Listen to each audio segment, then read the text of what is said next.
Brace yourself, because you're about to dive into another free first-hour episode of the Higher Side Chats, and we just want to let you know that whether you're looking for a companion through your paranoid insomnia, entertaining yourself through one of life's mundane activities, or trying to ward off the internal screams of all those sad, smothered souls around the office, THC is here. And you should know that every episode of the Higher Side Chats has an entire second hour for Plus members.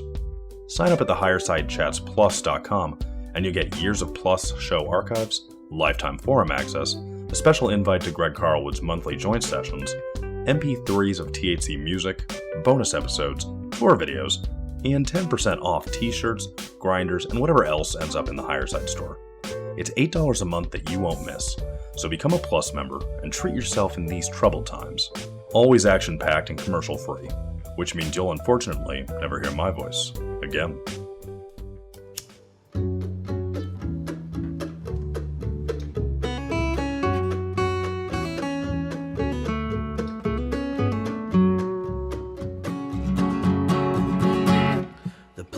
Puppet masters almost surely have a plan. There's clearly maybe something there beyond the realm of man.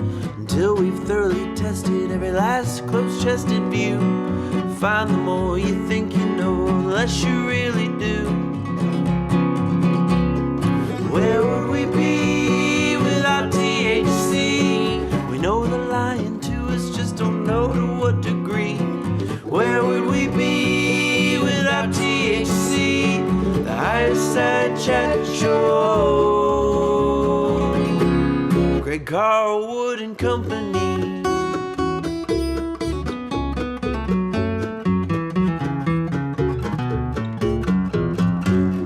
All right, Higher Side Chatters, brace yourself for an off-the-radar ride today as we penetrate the snickers, stigmas, and social awkwardness around a topic that I think you'll find is much more significant than you thought it was. And I'm sure many of us would admit that a culture can find itself in weird places, and human beings have an uncanny tendency to blindly go with the herd that makes me think those advocates for origin theories that involve engineering us for obedience might be onto something. Because there's no other way I can rationalize a long tradition of cutting off parts of baby penises all the way into 2018 without ever so much as a real conversation about it. Who decided this was okay? How did it get to be the norm? And why, like many important topics we consider here, do so many people spout off a few regurgitated bullet points in support of it, suspiciously as if it was implanted right in their brains?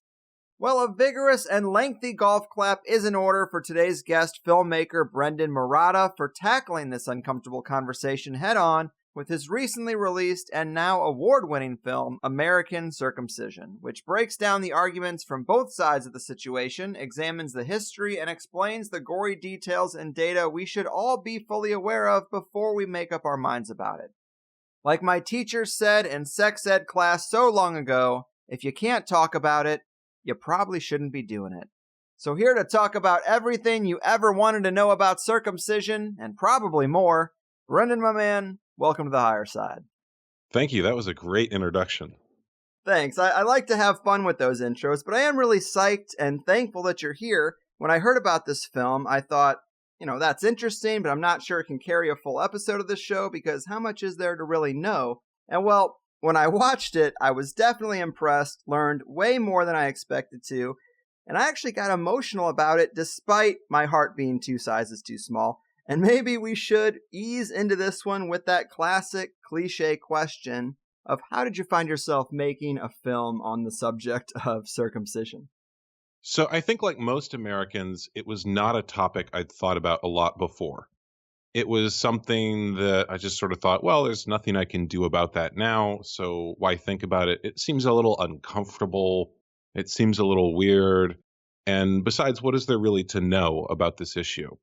And at the time I was in Los Angeles, I was working as a filmmaker, and I was sort of focused on escapist things like horror films and sci-fi and, stuff I got paid for, essentially. And at the same time, I started going through a period in my life where I was looking at a lot of things that happened to me in early childhood that might have affected me later on. And I was reading a lot of the, psychology stuff about how early life events impact you later. And I would run across this in those readings. And I thought, well, there's nothing I can do about that now. It made me uncomfortable because I think like a lot of people, I want to feel like I'm in control of my life and I can change, my beliefs and my patterns and all of these other things. But that was something I couldn't really change. So I just kind of pushed it out of mind. And then later, I have a meditation practice. And the meditation that I practice is just being present with whatever is there. It's nothing mystical, I'm not trying to achieve any strange states of mind. It's just whatever comes up in my consciousness, I be present with it. And during a meditation, I had the word circumcision come into my mind. And I had this really cold sensation in the body. It was this very sort of uncomfortable feeling, and it felt like all my energy drained down to my belt. And it happened a couple times during this meditation. I thought, that's really weird. Like, some part of my consciousness clearly wants me to look at this. So I'm going to pay attention to this and actually do some research.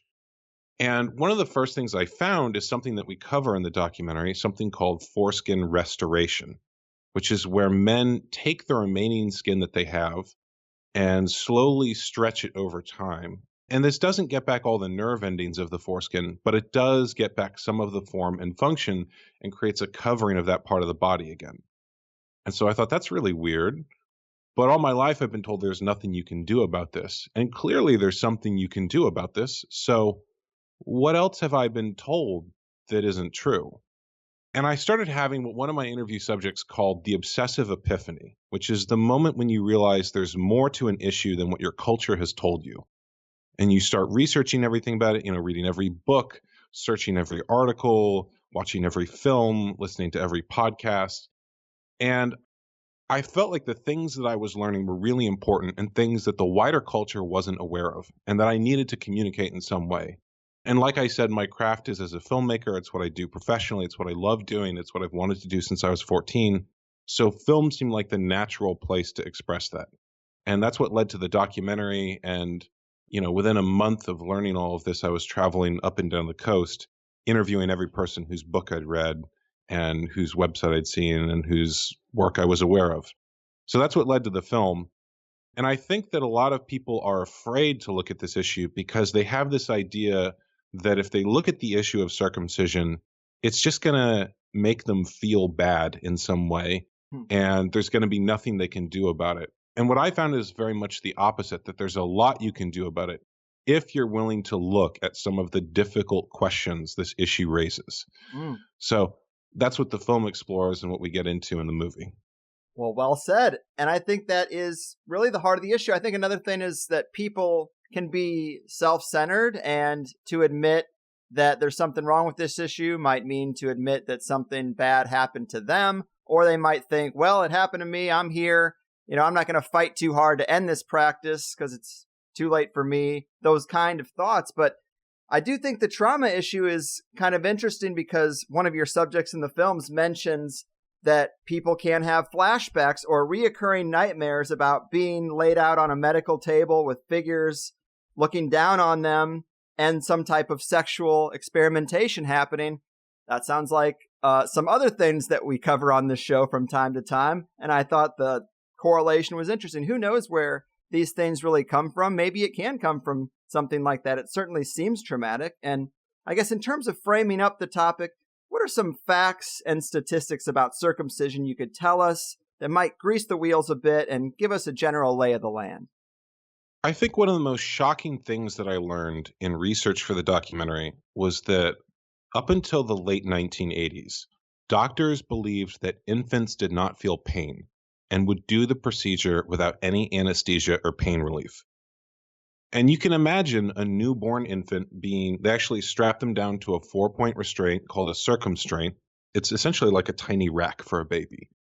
And they will do this procedure on the child without any pain relief. So the child is screaming throughout it. And I think a lot of people think that it's done, it's just a little snip, as the culture likes to say.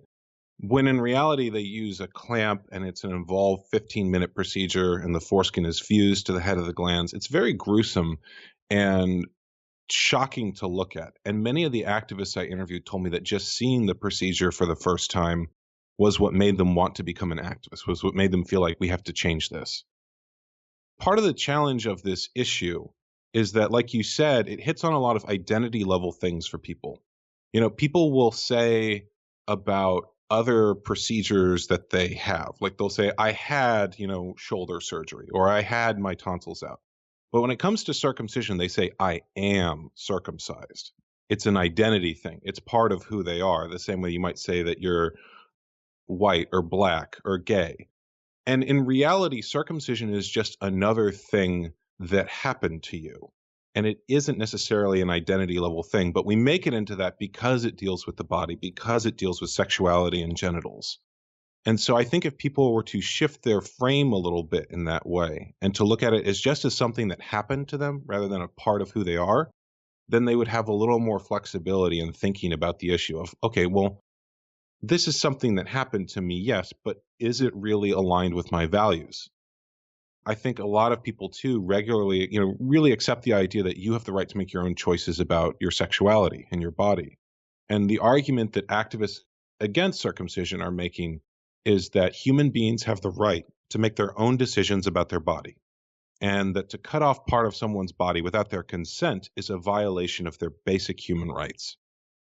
And when I framed it to people that way, when I talk to people about it, they go, yeah, that makes sense. And so we've had a culture that just through inertia has framed this as a parental choice, as if parents have the right to decide what body parts their children keep, as opposed to an issue of human autonomy and human rights and sexual freedom. Now, you mentioned the trauma. That's sometimes a little difficult to talk about because you can't really do a double-blind study where one group of people get circumcised and another group of people don't, and then they have exactly the same life experiences and background and all the other things in their life. It's really hard to do a study like that. And even on types of trauma that we accept culturally as having an impact, like someone experiencing sexual abuse or rape as an adult, it's even hard there to prove correlation. Yet I think we all sort of intuitively understand that someone who experiences those things will have trauma, and that trauma might manifest itself in strange ways, in ways that are difficult for that person to deal with. Now, when it comes to circumcision, there are some studies on the lasting impact of that pain. There was a study that we cover in the film, the Anand and Hickey pain studies and the Taddeo pain studies, which showed that there was a change in behavior from circumcision pain among infants. And what they did was they tested children when they were being vaccinated, and they found that one group of infants being vaccinated responded much more dramatically to the pain. So they give a child the vaccine, they put the needle in for that. Some children, it's uncomfortable for them, but they're able to endure it. And others react dramatically. They act like this is the most horrible thing that's happened to them. And so the researchers were trying to figure out, why is one group of children responding so dramatically to the pain?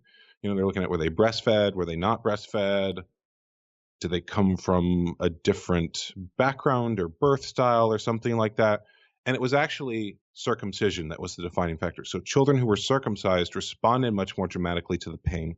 And the researchers attributed this to PTSD, post-traumatic stress disorder, meaning that they believed that the children had this very painful experience of circumcision, where, again, at the time this study was done, it was being performed without any anesthesia. And when they felt pain again, there was a traumatic flashback to the pain of circumcision that they were reacting to, in addition to the pain of that moment. So, again, it is hard to sometimes put a one-to-one correlation or even talk about a particular person's pain without just simply accepting that that's their experience. But there is research that, by the way, is accepted by both sides of the debate that indicates that there is post-traumatic stress disorder from circumcision. Right. I thought that was one of the most fascinating studies, and it makes a lot of sense. It's kind of like if you're in a room with someone who's been shot and you pull a gun out, they're going to have a reaction to that. Like, get that thing away from me. I know bad things happen when I'm involved with this kind of room and environment, and you start bringing something out to touch me with. It makes sense. I mean, intuitively, as you said, you can see how that kind of thing would happen. And there's another moment in the film that I think is interesting where one of the pro-circumcision guys says, again, downplaying it, it's no big deal. In fact, sometimes babies sleep through the procedure. And then it's like you come back on the other side and say, actually, sometimes they go into shock from the procedure. I wouldn't call it sleeping. I'd call it a protective haze to keep that, pain threshold down or whatever it is. But yeah, I think that's just one of the issues surrounding the way people look at this thing and the language, like you said, the cultural nick. It's more than a nick. And it's just interesting that someone who's such an advocate for that would be ignorant to the fact that, no, this is a reaction to pain. This is going into shock. Yeah, one of the things that I have found about this issue is that there seems to be a divide, not just on people who are for and against circumcision, but people who are willing to accept the emotions and feelings of others as valid and people who aren't. And when you talk to a lot of pro-circumcision advocates, they feel like they have this data which indicates that circumcision is good. And all of those human experiences and emotions and feelings can just be discounted because we don't know how to quantify them in an academic paper. And so when they talk about the pain that infants experience and things like that, to anyone who's in the room when this procedure is being done, it's clear the child is in pain. But among doctors and academics, they say, well, we don't know how to quantify that, so it must not exist, which is a huge leap. I mean, there's no studies to indicate that it doesn't exist. And even among things like the study I mentioned, where they show that there is post-traumatic stress disorder among some infants who've experienced this, they'll say, well, that obviously just goes away when they're older and doesn't affect adults. And it's like, how do you know that? There's no study to indicate that. If anything, the opposite would be true, based on what we know about trauma and the way that affects people, that if it isn't healed or dealt with, it grows worse or it remains in the body. So I think that there's another layer there. And that layer, again, if you understand the nature of trauma, it makes sense that people would want to discount this or not admit it, because that's a psychological defense against feeling those feelings. Because if they admit those feelings are valid in others, they might have to admit they're valid in themselves. And what does that mean? Deep, man. Yes, we are funny creatures, but that pattern seems to exist in so many different issues, and this is definitely one of them. And one of the main things that I learned, or one of the first things I learned, is about how the practice evolved, or maybe we should say devolved, over time, because the amount of tissue that we remove today is a shockingly larger amount than was removed in the beginning, right? Yeah, I think one of the things that people think about this issue is they say, well, it's in the Bible, so it must be okay, because we sort of have a cultural bias that things in the Bible are probably okay. And in reality, the type of circumcision that was practiced in ancient Israel, in Old Testament, Torah, biblical times, is different than the practice that we do in modern America. So it used to be that they would only remove the very tip of the foreskin, what's known as the ridged band, the part that comes and hangs over the glands of the penis. And they did that because it was fused to the head of the glands. So the same way that your fingernail is fused to your finger, when a child is born, the foreskin is fused to the head of their glands. And it makes sense from a biological perspective, because a newborn infant doesn't need to use their penis in the way that an adult sexual being does. And usually in adolescence, or when that child is older, that barrier loosens and the foreskin is able to glide up and down the penis. But when the practice first began, it was just the ridged band. And in the Hellenistic period, thousands of years, or hundreds of years later, I should say, there was a change in the practice. And the change came because Jewish men wanted to participate in Roman athletic events. And Roman athletic events were typically done in the nude. And having the glands of your penis exposed was considered lewd. If you think about it, when the penis is flaccid, when it's not erect, that skin is going to cover the head of the penis. And so having it exposed would be seen as lewd and sexual, because that would only happen if someone was getting an erection. And so these Jewish men would clip their foreskin forward. They would essentially tie it over the head of the penis so that they looked like Romans, because they didn't want to look different. They didn't want to be singled out as weird or having had this strange surgery.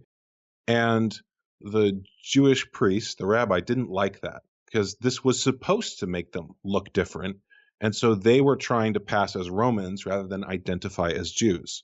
So they changed the practice to remove not just the very tip of the foreskin, but the entire foreskin, and would break it away and pull it forward and do what we now think of as circumcision.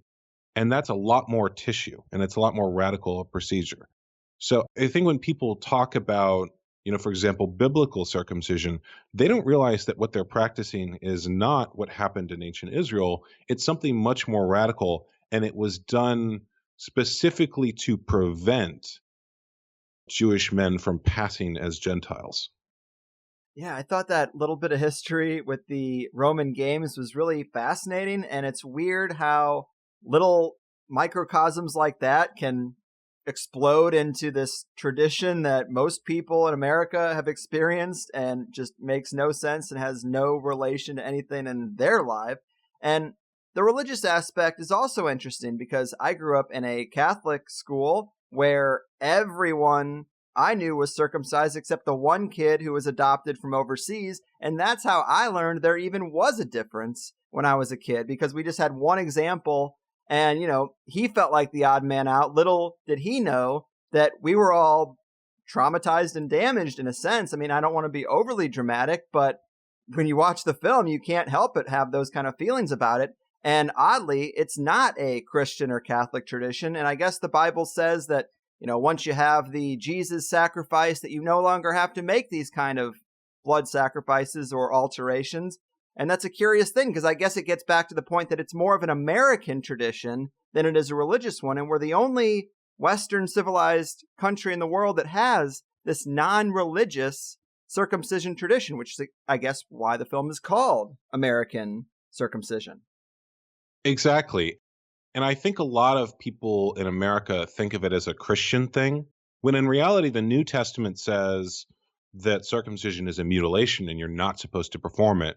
That essentially circumcision in the Jewish tradition is a blood sacrifice. And in Christianity, the idea is that Christ was the last blood sacrifice. He died for everyone's sins. And so if you're performing blood sacrifices for some sort of reason in the Christian tradition, then you're sort of denying your faith in Christ. You're saying, well, his sacrifice wasn't enough, so we need to do this other stuff. And America is unique in this practice. That is part of the reason the film has the title that it does. Most of the world does not practice this. It's practiced in Jewish nations and Jewish culture, and it's practiced in Muslim nations and Muslim culture, and some tribal parts of Africa. But it's really small. I mean, there's like a tiny percentage around the world for, obvious reasons. The fact that there's a lot of people from different cultures living across the world. But really, it's a uniquely American practice to have routine infant circumcision. And I think a lot of Americans assume that this is something normal, that everyone does it. I've seen threads where there's some boomer in the thread essentially saying, well, I had the placenta cut, and that's obviously the same thing. And it's not. They just sort of have this idea it's just a standard routine thing that everyone does, when in fact, Americans are in the minority here. And actually, even in America, the rate of circumcision is dropping. So a child born today, when they're an adult, will probably be in the minority if they're circumcised. It's all just so interesting. And getting back to the procedure itself and the tissue that's removed, I thought this was really important. And one of the film's subjects, Glenn Callender, the founder of the Canadian Foreskin Awareness Project, he says something that really stuck out to me, where he mentions the feminist movement and how one of the major points was that women were not getting enough sexual pleasure because the culture was so repressed that they didn't have enough knowledge of their own bodies, of the clitoris, of the G-spot, and all this sort of stuff. But the real irony is that men are actually further back than women are, because we are so ignorant about what's actually cut off and how we're affected. And it's a big deal. Can you talk to us a little bit about this aspect and the actual tissue that's removed and some of the other parts? Right. If you look at female sexuality and the way that we understand female sexuality now, it's known that women have different parts that get different types of orgasm. So, for example, the orgasm that comes from the clitoris is different than the orgasm that comes from the G-spot.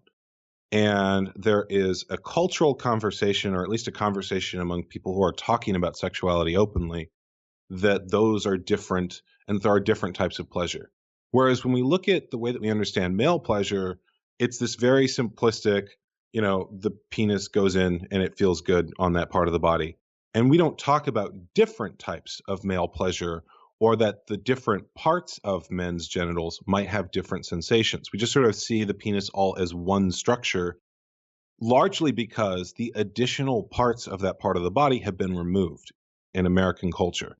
So if you actually look at the full intact male genitals, there are multiple types of sensation you can get from different parts of it.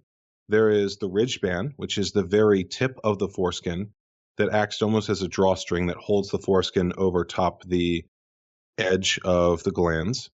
And if you look at the nerve endings there, they're some of the most concentrated in the male body. There's a high concentration of what are known as Meissner's corpuscles, which are the kind of sensory touch nerves that are in your hand. They're also the kind that you have around your lips and all the openings of the body. And if you think about it, it would make sense from a biological perspective that we would have a lot of nerve endings around the openings of the body, because if something is being put inside you, you'd want to know about it, right? So there's a lot of sensation there in the ridge band of the foreskin. There's a lot of sensation in the frenulum, which is that part on the underside of the penis that holds the, you have a frenulum in your lip. It holds your lip in place and your tongue down. And again, there's a lot of sensation there. And depending on how someone was circumcised, they may have more of that sensation left than others. Again, it's not like there's a dotted line on men that says like cut here, right? So this procedure is done very unevenly person to person. And there are some people that got to keep more of the sensation that they were born with. And there were others who had more removed. So some men may still have their frenulum. And if they were to run an experiment on themselves to see what they could feel with that part of the body, they would feel a lot more there than they might feel in the head of the penis. The head of the penis is actually one of the least sensory parts of the man. If you look at the number of nerve endings, it's actually more so the inner lining of the foreskin that has more. And again, if you are circumcised, there'll be a scar line, and there's tissue below that scar line that's maybe a little darker and a little rougher, and tissue above it that's a little lighter. And if you were to just run your finger over that, there would probably be more sensation on the remaining inner lining of the foreskin, the area above that scar line, than there would be below. And I know that this may seem a bit graphic to some people. This is like a very in-depth discussion of sexuality, and probably more than most men, or really anyone, has had about male sexuality before. But I think it's important to have that conversation because we've had that conversation around women. And think about where women would be and how much pleasure they get out of their sexuality if we lived in a time when we didn't even acknowledge that women had orgasms, there have been periods of history when that was the case, right? So we haven't had that conversation yet about men. And if we're willing to have that conversation, if we're willing to acknowledge these aspects of our biology and our sexuality, then we could start to experience those types of pleasure. And even if you are circumcised, even if you don't have all of those parts, you'll be more aware of the pleasure you can get. So instead of just having a generalized feeling that this is like, okay, well, when I have sex, it feels good, you'll be aware of the places in your body it feels good and able to get more pleasure from them. Mm-hmm.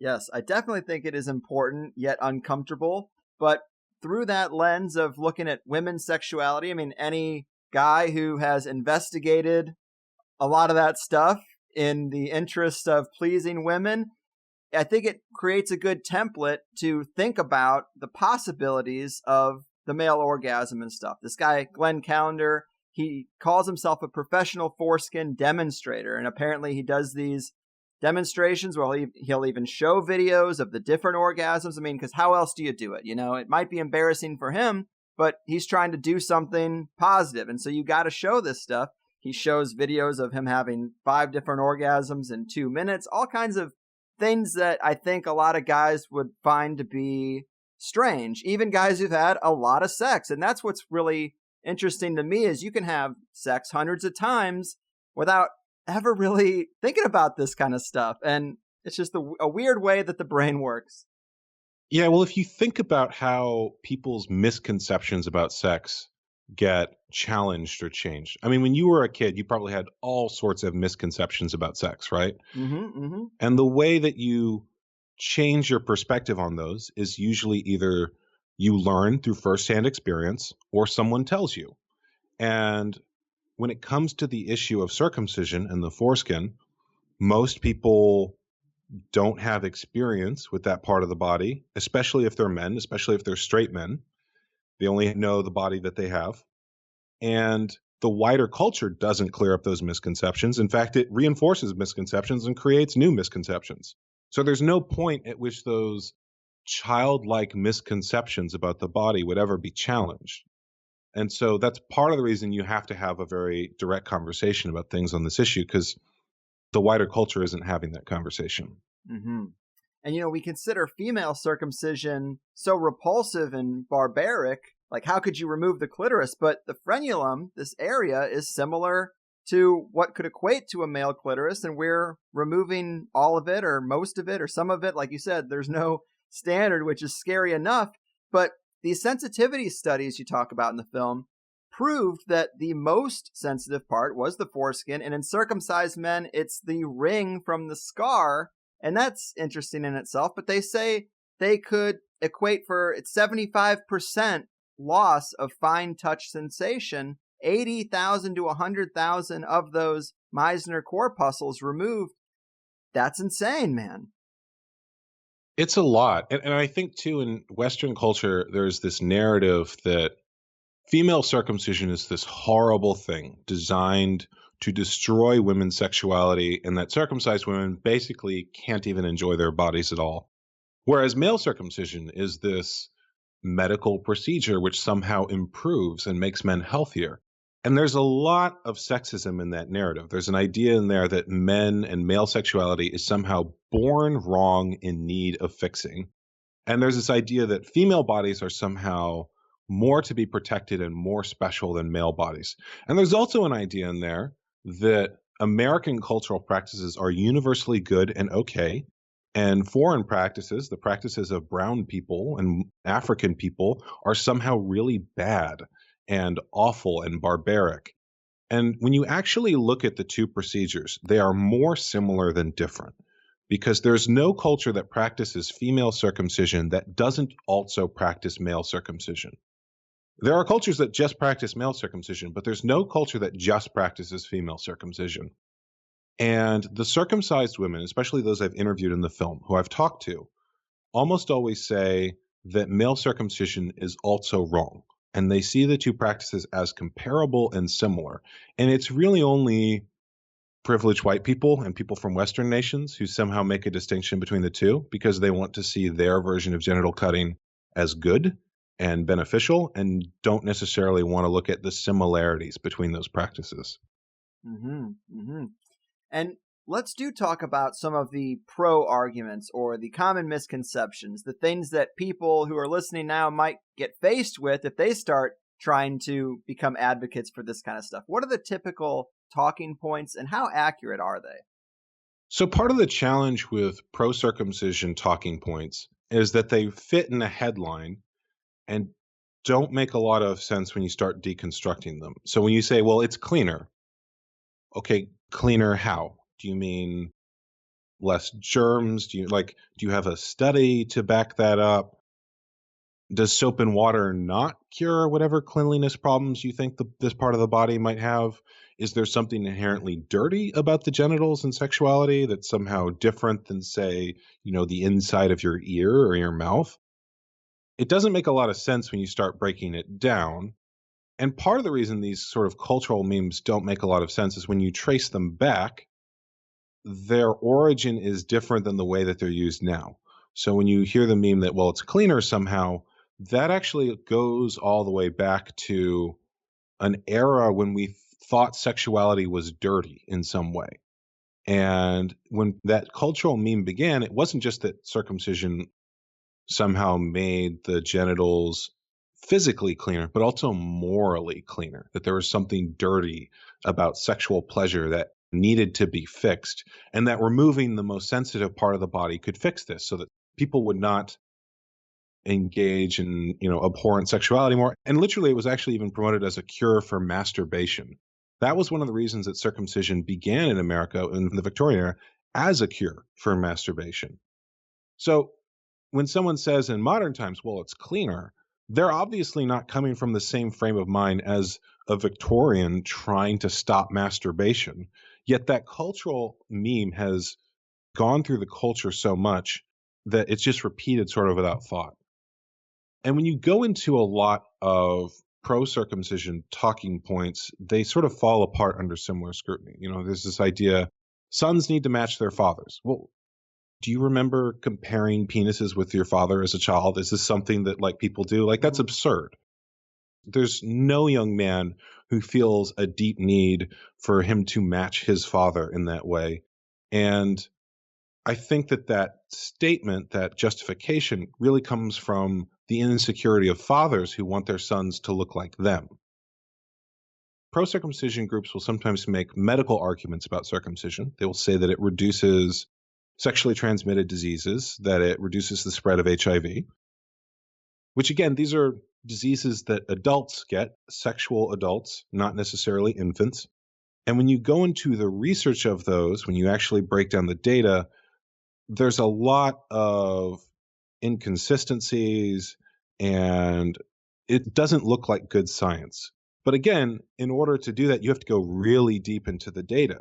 And most people read the headline. They don't even read the abstract of these scientific studies. They read the headline in the popular science and news, and they think, well, I'm circumcised and I don't want to get those things, so that must be good. But when you get into the data on them, it's really suspicious. Right. I thought that was interesting too. I mean, a lot of misconceptions are addressed, and it makes me think about sexual abuse in general, because a lot of times there's a pattern where the cycle continues or victims later in life become offenders.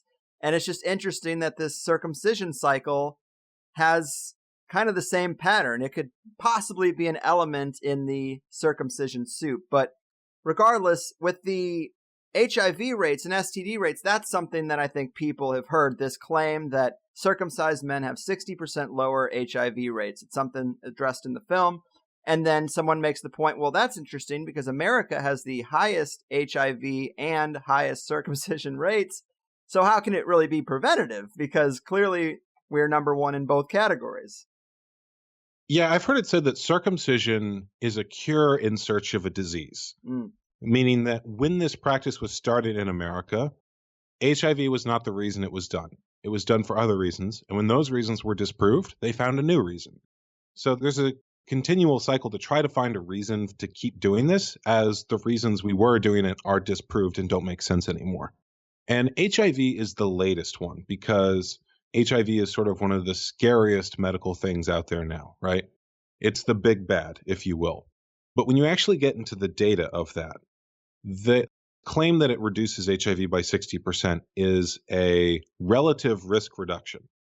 And the absolute risk reduction is closer to under 2%. So if you're outside and you go inside, you have reduced the relative risk of getting hit by a meteor by thousands %. Yet, what are the chances of that really happening, right? So people will sort of jack up their statistics by talking about relative risk. And it's worth mentioning, too, the studies that are used to justify this claim were all carried out in sub-Saharan Africa and don't necessarily apply to the United States. So the reasons people get HIV in the United States are different than those in sub-Saharan Africa, especially in places where, oftentimes there isn't clean running water. And on top of all that, even if we were to accept that circumcision reduced HIV by a certain %, we wouldn't accept that claim in the case of female circumcision. We would say, well, adult women have the right to their own body, and even if something done to their bodies would reduce the transmission of HIV, they have the right to make their own decision about that. And there have been studies that suggest that female circumcision reduces HIV, but those studies, very interestingly, have been scrapped partway through because the researchers were afraid it would be used as a justification for female circumcision. So the cultural double standards play here too. And the sequence I had on the HIV studies in its first version was about an hour long. I could do a whole documentary just on those studies and the problems and challenges with them. There's the fact that more people left the study than stayed in it. There's the fact that the group that was circumcised got medical counseling that the other group didn't. Medical counseling, by the way, in which they were told to use condoms, and the circumcised group used condoms at a higher rate. So right there, do the studies show that circumcision has an effect on HIV, or that a group that uses condoms at a higher rate gets HIV at a lower rate? I mean, the people involved were paid. You can go, down the list of different challenges with these studies. And then there's also another conversation to have about the amount of money that went through them. So $40 million from PEPFAR, from you, the taxpayer, went to circumcision campaigns in Africa to stop the spread of HIV. And there's been significant money contributed from the Gates Foundation and from the Clinton Foundation, from all of these big groups that ought to be able to know that the data involved does not really justify this. And a lot of people have suggested that there might be something strange going on there. But again, there's not a lot that comes out of these circumcision campaigns in Africa that isn't from the people that are doing them. And it would require further investigation to really understand why all this money is going to that. But what we do cover in the documentary is whether or not those studies are true and applicable to America. And I think if you go through the data, it doesn't make a lot of sense to even apply those to an American setting, where I just don't think that most people, when they're making decisions for their children's health, are really worried about HIV so much that they're going to hold their child down and rip part of their body off as they scream in pain. Like, it does not make sense under scrutiny. I agree. And interestingly enough, before I ever heard of this documentary, I was in a conversation with some friends, and one of them disclosed to me that they had to have an adult circumcision for medical reasons. I didn't pry too much, but they did say that it is night and day different, the sexual experience and the feeling. And I thought it was just very unique to get that insight from a person who would have that procedure at adulthood, so they actually could compare. And it stuck out to me. And then this documentary confirmed a lot of what he was saying. Man, when I'm listening to it, I just can't get over the question of who cares? Like, what kind of person or organization is passionate about making sure this happens? Like you mentioned, you have these clips of politicians like Hillary Clinton announcing millions of dollars dedicated to circumcising Africans, and everybody just stands up and applauds. And it's like, why do you care? How about getting them running water or something like that? I mean, it's just an odd thing to be preoccupied with, unless there's some kind of other agenda I'm not aware of. So I've heard two theories on why organizations are pushing circumcision as a practice. The first, and probably most likely, is medical liability. So the organizations involved have practiced circumcision as a medical practice for a long time. In particular, the American Academy of Pediatrics, which is, one of the largest pediatric trade organizations in the country. And if they were to say that this practice they've been doing a long time is actually harmful, is not necessary, then they would open themselves up to lawsuit. And malpractice insurance is one of the biggest expenses for any doctor and any doctor's organization. And if they were to say that, there's a possibility that every circumcised man in America would have a potential lawsuit against them, which is a lot of money. So it would financially destroy them. And so the theory is that their legal team has said, you absolutely can never condemn circumcision. You can say, well, maybe there's some benefits and there's some risks, but we leave it up to the parents to decide, but you can't say it's wrong. So that's one theory. And then the other is that if circumcision were to be challenged on moral and ethical grounds, medical circumcision were to be challenged, that it would also threaten religious circumcision. And if you say, well, you don't have the right to cut off part of a child's body without his consent in a medical setting, then that might also apply to a religious setting, because people have religious freedom. If you're a Christian, you can't tattoo a cross on your child. You can't practice female circumcision on your daughter if that's your religion. Why would you be allowed to do something as invasive or more invasive to your male child? So there is also a theory that there are Jewish interest groups who really do not want to see this practice compromised, and might not even want to be singled out in that way, because circumcision is designed as a mark in Jewish culture to identify Jewish people as different in some way. And there is a fear among some Jewish people of being seen as different or singled out or targeted or persecuted. And so if everyone is circumcised, they don't stand out in that way. But they're not going to give up their practice, which they've, identified with, which they see as a religious right. So the two theories that I've heard that are most plausible are that groups that are doing circumcision don't want to give up the money involved and don't want to get sued out of business. And religious groups don't want to give up what they see as their religious right, and also don't want their practice to be seen as different or wrong in some way. Mm-hmm. I think you're definitely onto something with the malpractice issue, because you follow the money on most things, and that's where you're going to find the motivations.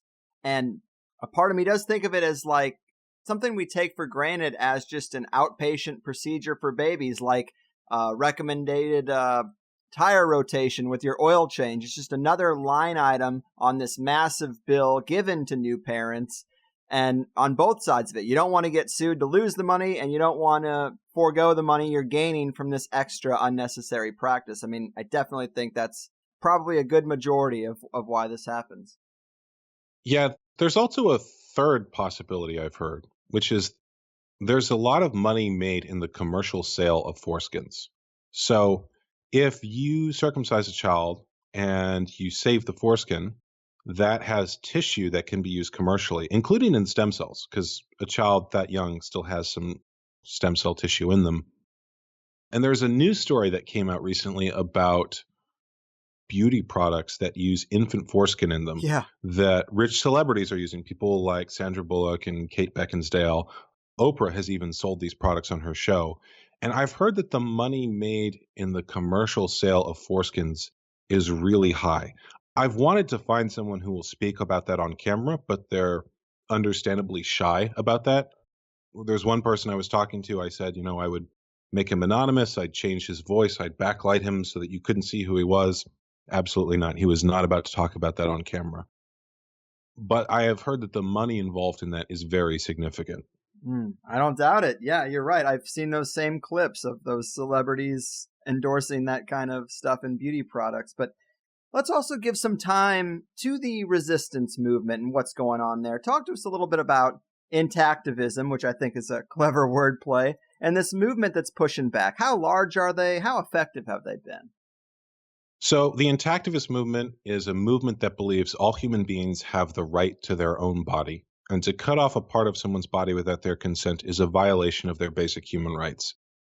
And obviously the word is a play on the word intact and activists for the intact body. I've also heard them referred to as the genital autonomy movement, the idea that you have autonomy over your own body, including your genitals. And they oppose male circumcision, they oppose female circumcision, and they oppose intersex genital cutting, which is a whole nother topic that we could get into at some point. But for the sake of this, I'll focus on male circumcision.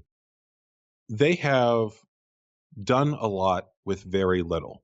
So if you look at the movement, when they began, there was a number of doctors and nurses who had objections to the practice, who had seen it done. And if you think about it, it's only been recently that we've been able to even get images of it. Usually the child is sent away and most people don't see what happens to their child when this procedure is done.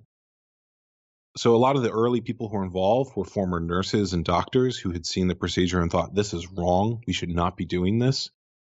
There were a lot of parents and men, especially a lot of gay men, who'd had the comparative experience and had seen both bodies and thought, wait, why does my partner have this weird scar here? Why does this person I know have a botch of some kind? That doesn't make sense. And they just basically took every opportunity they could to talk about this and speak in public about it. They also published academic literature. They made media, everything that you would expect an activist movement to do. And I think the thing that a lot of people don't understand about activism is that it takes time to change culture. It has been a slow process over 30 or 40 years. But now we've gone from a circumcision rate that was above 90% to one that is around 50% and maybe even lower. And again, these organizations don't have a lot of money. They have what you and I have, essentially. They have the ability to talk and to share their message. I think that things like this, things like social media, things like the ability that we have now to create our own media have been incredibly useful for them. Because before, the only time that they were able to get through on this issue was through traditional media, which often was reluctant to talk about something this controversial. And I think they've also benefited from other movements that have made it more okay to talk publicly about sexuality and to accept the idea that you have the right to your own body. I mean, there's a lot of other movements that have pushed something similar to that idea that they've benefited from. Now that we are a much more sexually open society, that we have the means of communication to share this message to a wider audience, I think that they are on the cusp of breaking through into the mainstream. And again, if you look at activist movements, cultural change happens very slowly and then all at once. It's not like there was a point that you could point to where, things like the civil rights movement or the gay rights movement or other movements where it was a gradual point that they got to. It was a slow burn, and that suddenly had a moment in culture where it was the thing that everyone was talking about. And I think that that moment is coming with this issue, and it's coming very soon. Right, like we might be near that tipping point. Now, the film has been out for a couple of months. How would you compare the reactions you've gotten to maybe your expectations that you had in your mind? I wasn't sure what sort of reaction this would get. And I think what we've had is a slow build where the more people who see the film, the more people recommend it. And what's interesting is I sort of thought most films, they come out, they make a splash, and then they kind of disappear. And this film has sort of steadily reached people. And we've been expanding our audience bit by bit. So in some way, I think that's better. And that instead of one hit and then it's gone from the culture, it's becoming a thing that people recommend to friends who are having kids or people who want to understand this issue. And that's kind of what I wanted it to be. I want it to be something that 10 years later is still relevant for people who want to understand this issue. So my hope is that it's only going to continue to grow. Mm-hmm. I'm also curious, has there been any response from the critics or the American Academy of Pediatrics? So we've had a couple people respond in interesting ways. I kind of like different reactions to the film. I've gotten a couple hater reviews, and they're really entertaining to me. I feel like if someone is triggered enough to write a really crazy, insane review, that the film affected them in some way, and that's interesting to me. And there's a few of those out there. We had a screening at Oxford Town Hall recently, and I got a request from a reporter for comment that there were people who were going to protest the film and basically say that it was anti-Semitic because it was criticizing circumcision. And I replied that we interviewed Jewish men on both sides in the film, and that these Jewish men say they feel really harmed by the practice, and that anyone protesting our film should be seen as an anti-human rights activist trying to silence Jewish men. And so that article ran, and then no one showed up to protest the film. So I think my quote was a little too effective. But the AAP is aware of the film. And it's funny because they haven't said anything about it publicly. Their national convention was a couple months ago, or I think it was late October, early November. And I tried to place an ad for the film there for their conference. You go to a conference, you get a bag, and it has all sorts of free giveaways in it. And then sometimes there's ads in the bag. There's an info card for different groups, right? So for $5,500, you could get an info card in everyone's bag for one day. And for $10,000, you could get a card in everyone's bag for 2 days. So I made an info card that said a film featuring multiple members of the American Academy of Pediatrics, and that had our poster. And I tried to place it as an ad. And they said, no, absolutely not. And didn't give me a reason beyond that. So I literally could not pay the organization thousands of dollars to talk about my film, but they are aware of it. And when I visited the conference, there were people there who were very high up in the organization who recognized me on site. So I made eye contact with one of the members of the American Academy of Pediatrics Task Force on Circumcision, And like his eyes went wide the moment he saw me, which means they're paying enough attention to it that they're able to recognize me just from my face without me saying anything or anything like that. And I think they feel really threatened by it. But they're also aware that engaging publicly on this issue is a challenge for them. And so I'm 100% certain they've had meetings about the film, but they're right now keeping publicly silent on it. Well, that's got to make you feel good a little bit. They've kind of identified the troublemaker, and I think you've got all the arguments on your side. You know, there's a part of me that likes being a dangerous artist, and there's another part of me that's like, I'm just a guy talking about the facts and what's there, and there's a way in which I don't see myself as very threatening. And I also feel like I'm willing to work with them.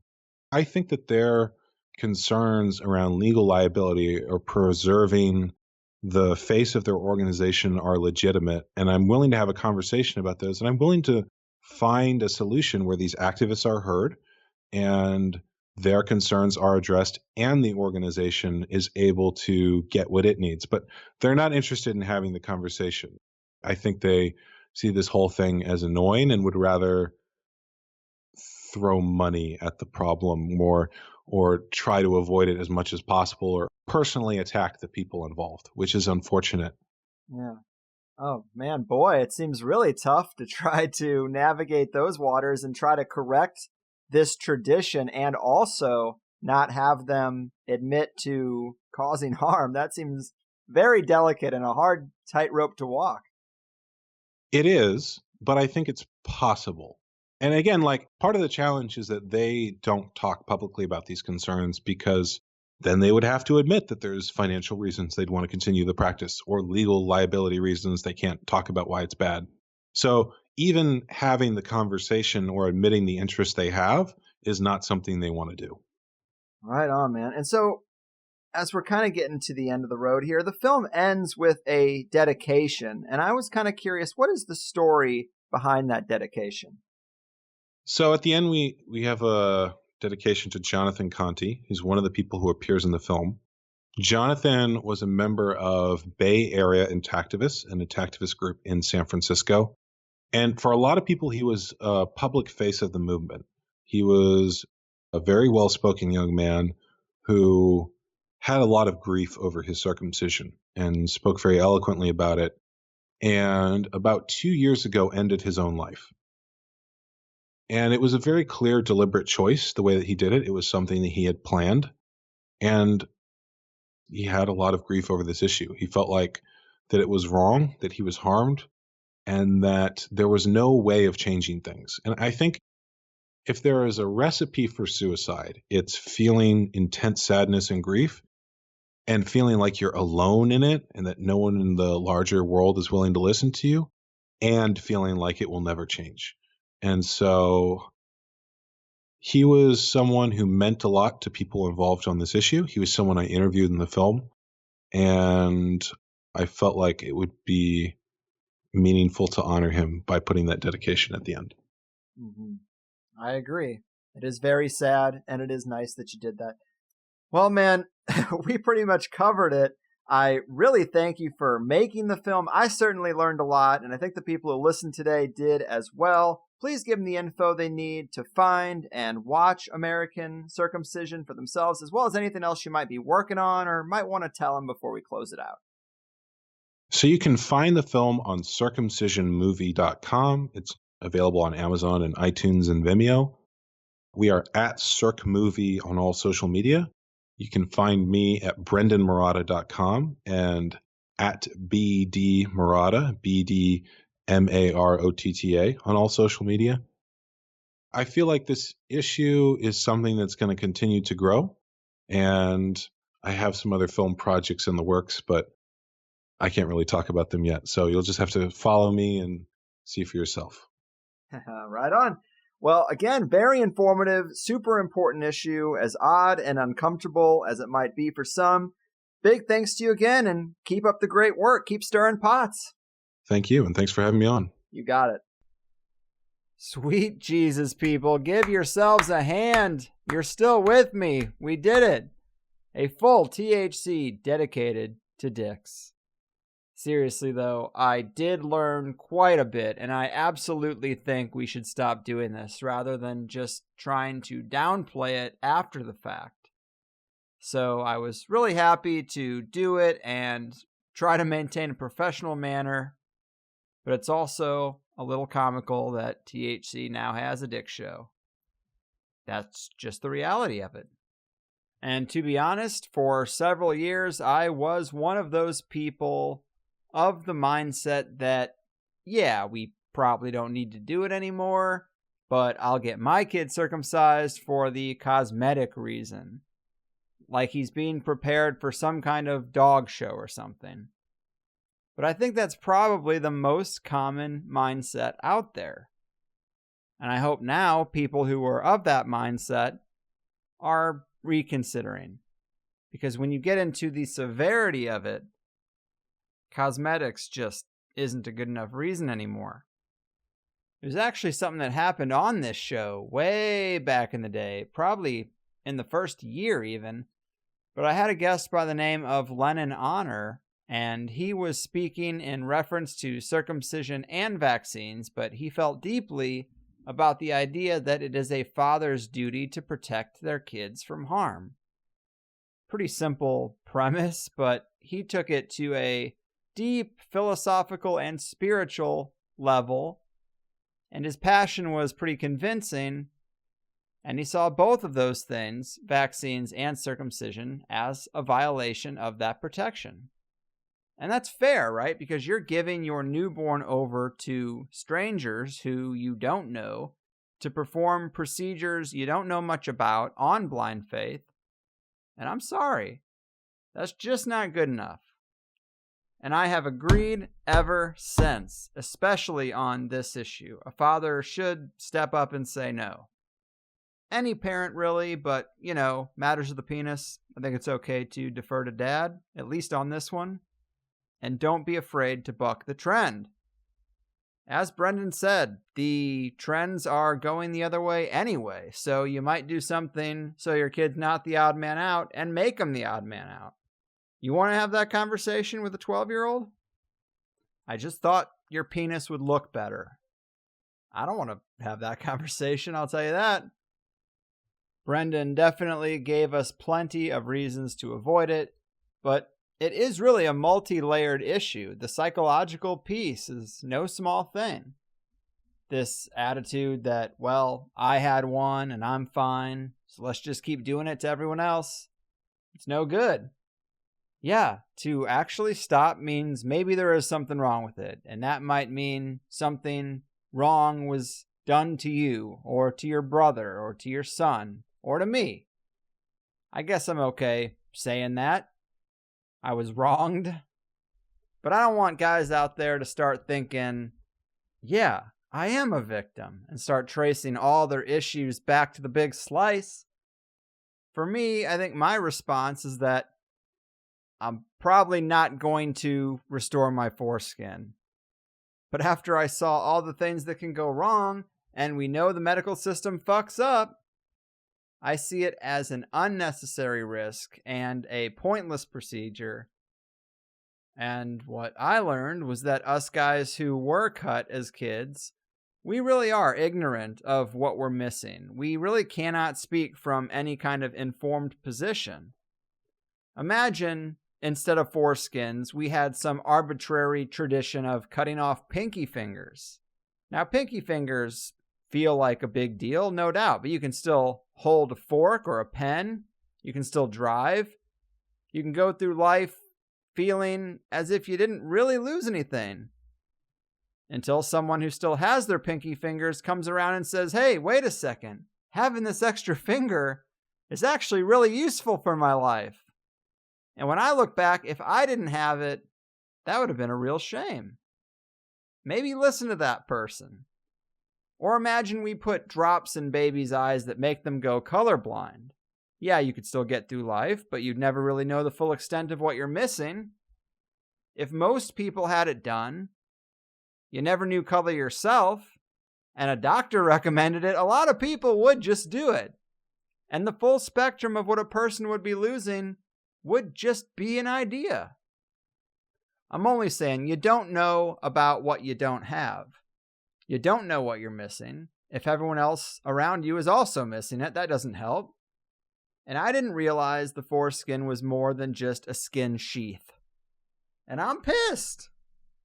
Pissed might be a little strong, but I definitely am not happy about it. And anyone who's circumcised should probably watch the documentary and really look at those parts where they describe the differences and what it's like to be natural. I'm probably not going to lose sleep about it, but it's definitely interesting.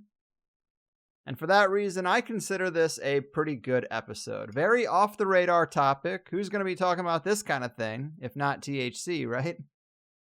But all real glory goes to the guest. It is his film, and it's a documentary that's worth a watch. Even if it doesn't change your mind exactly, you should not take the decision so lightly that you can't dedicate 90 minutes in a follow-up conversation with your partner before pulling such a fragile trigger. And if you only heard the first free hour today, you probably think you heard enough, but that is not true, folks. There's always more, and I had a very specific place in mind when splitting this episode and crafting the pathway through the line of questioning, and that was just before the botched circumcision conversation. I reserved that for only the hardcore plus people, because what I saw in that documentary, in the segment on botches, fucked me up.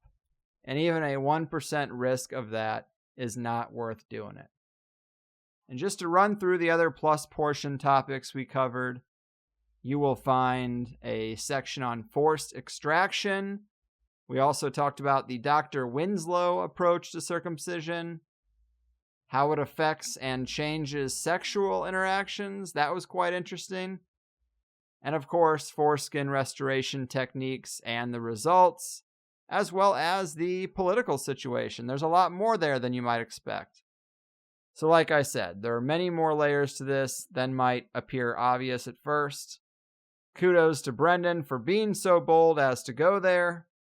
And so that's the show. Tell your friends. We also have a joint session on the 20th at 7 p.m. Pacific. Do try to be there so you can tell me about all your weird experiences and local conspiracies and out there theories.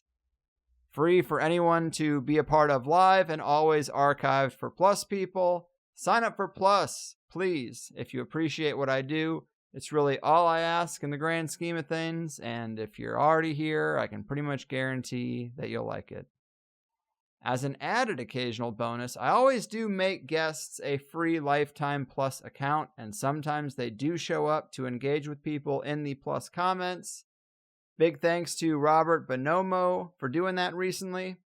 If you liked his appearance and talk on the tarot, do check out that Plus comment section to find him. And that pretty much does it for me. Next week, we're talking to one of the greats, a major horse in the THC stable, giving us his end-of-the-year assessment. And then we have a medical conspiracy-themed show aimed at the ladies to counterbalance today's for the guys. So stay tuned, or at least come back. I guess you're free to go do other things in the meantime, but until then, I've done my part. Your move, dick cutters. Your fucking move. Oh no, you see, the world isn't random, it's attached to puppet strings, control over everything. The 9 to 5 is trying to steal ya, now don't that job seem silly? Hello, can you hear me? Or should I play back recordings from some spying agency? Wish we were younger and free. I'll be thankful when it's all exposed, the vast conspiracy. There's such a difference between us and the damn rush.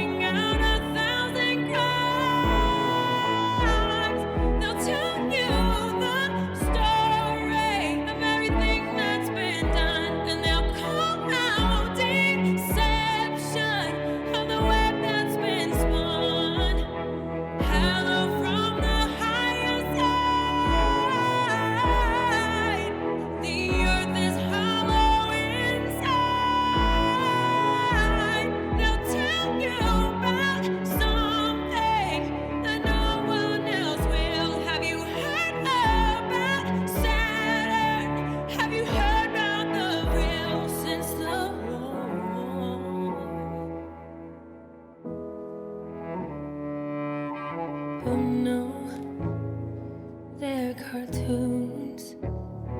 It's so typical of me to talk about this stuff. I'm sorry, that's good and well.